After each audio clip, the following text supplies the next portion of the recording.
So Scott Painter, great to see you. People see don't you. know this and probably don't know that you had a life previous to being an automotive guru.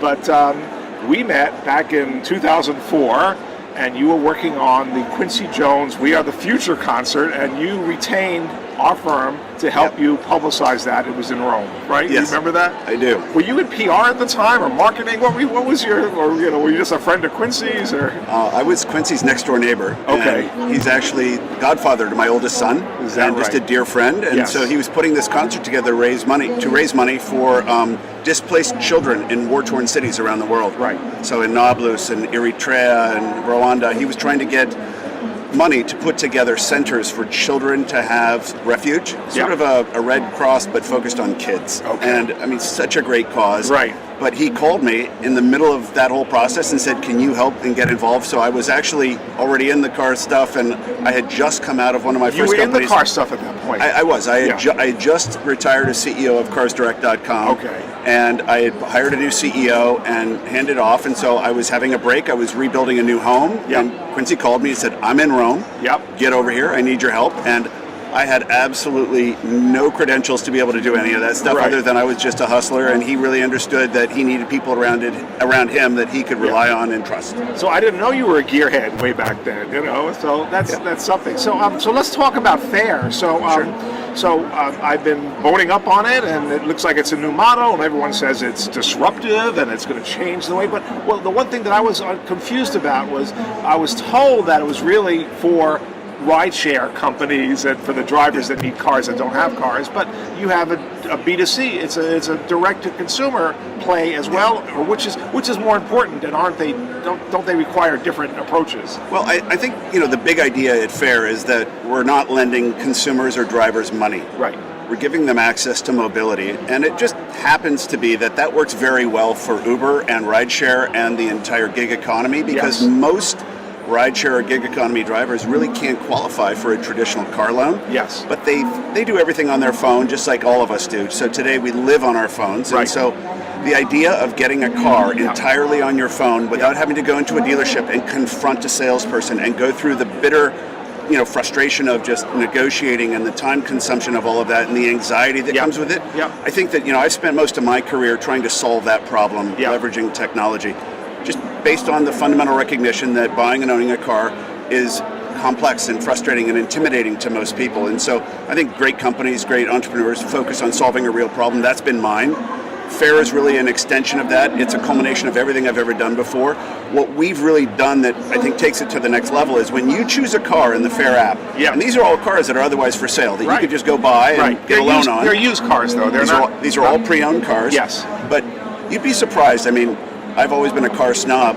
I've got 5 cars from FAIR right now. I wouldn't know that they aren't brand new cars. Wow. I mean, these are all cars. We're living in a very interesting time where there are more cars coming off of lease that are so lightly used that they're almost a new car from a fit and feel and performance point of view. I heard you say there were 1.5 million used cars and 900,000 new cars coming out every year. Has that changed? There's 1.5 billion non-autonomous, non-electric, oh my goodness, used cars on planet Earth. They change hands about 10% every year. 150 million used cars are sold. The world produces about 80 million new cars on top of that. Right. So the new car business is much smaller than the used car business. Yes. It turns out whether it's a new car or a used car, the majority of people do not, 90% of people do not pay cash for their car. They have to get a loan because a car, relative to people's net worth, tends to be about a third of their overall net worth.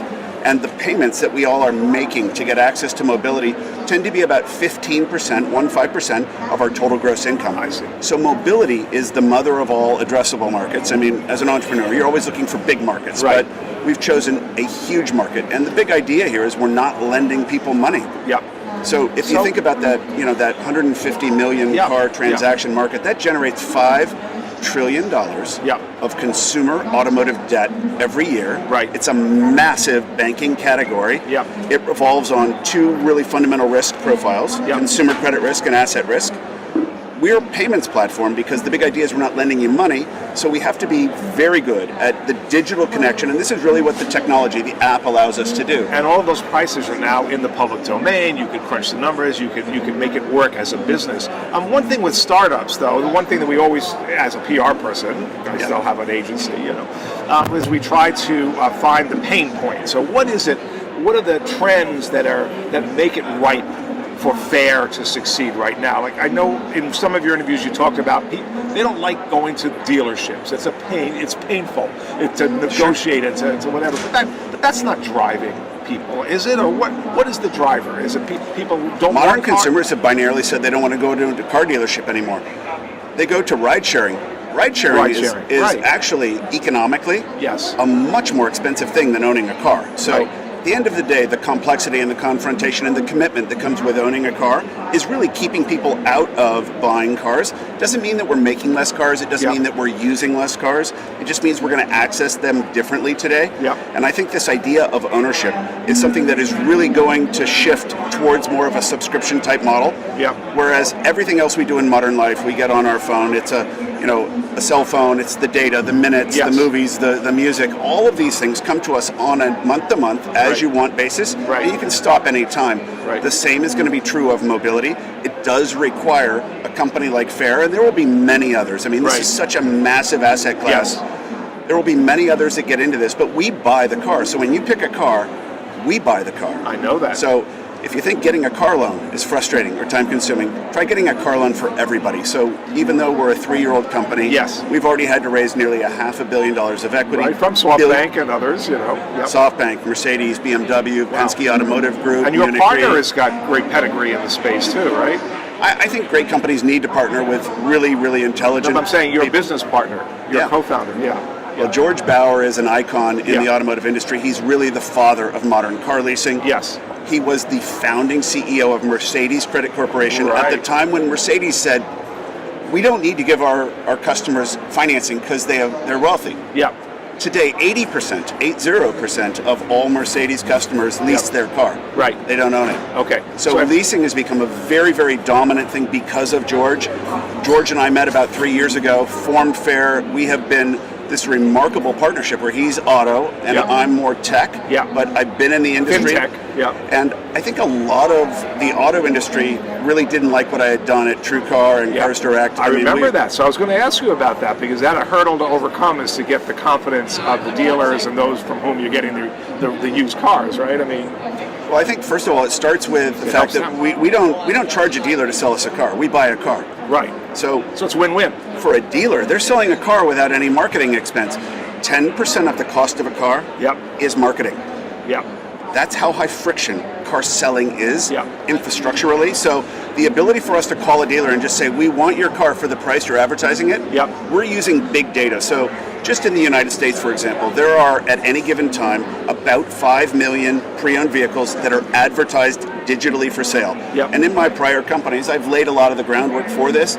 We can now, through about 6 APIs, see all of that advertised data. We run that through about 6 known databases.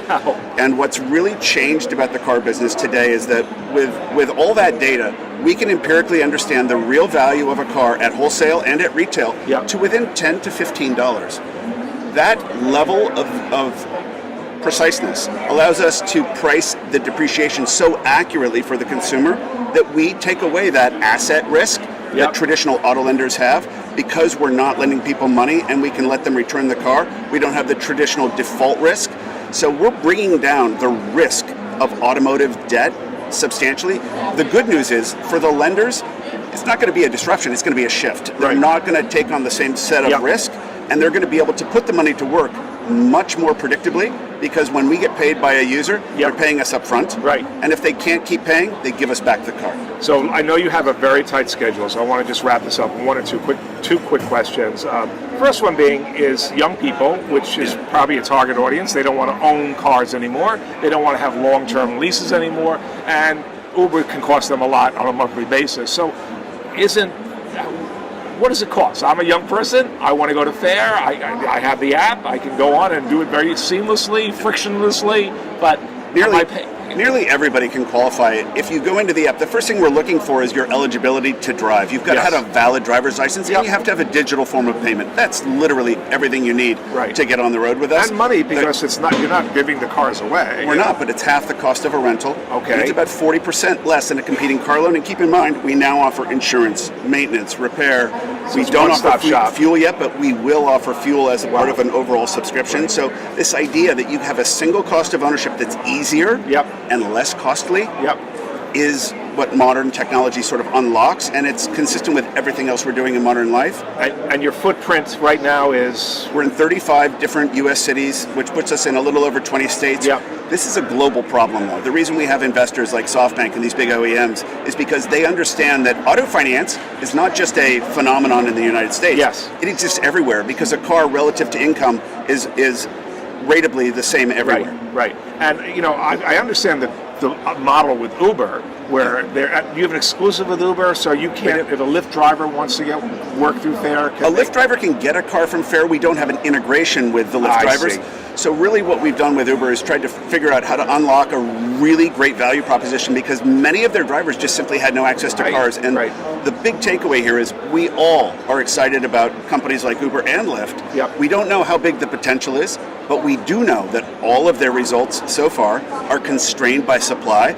So the number one metric to watch with both of these companies is what are they doing to open up supply. And even if autonomous cars start showing up, they're going to need drivers to drive non-autonomous cars to hit their growth curve over the next 5 to 10 years. And you can provide that. And that's what we do. That's Last where we question. live. So people have compared Fare to Spotify, Netflix, etc. Is there a big branded gig company that is your model or not model? I think all of those are really great analogies. I mean, those are subscription models. I think subscription as a business model is the eighth wonder of the world. It's really remarkable. The ability to get a customer for life. For us, what that really means is we have a lot to live up to with our brand. People don't expect to be treated fairly generally in the car buying process, and there's a lot of fear that goes in. You're making it more transparent. Well, and it turns out that everybody can afford a car. They can just afford a different car. This ability to give access to people to mobility that never had access before is the big breakthrough. Right.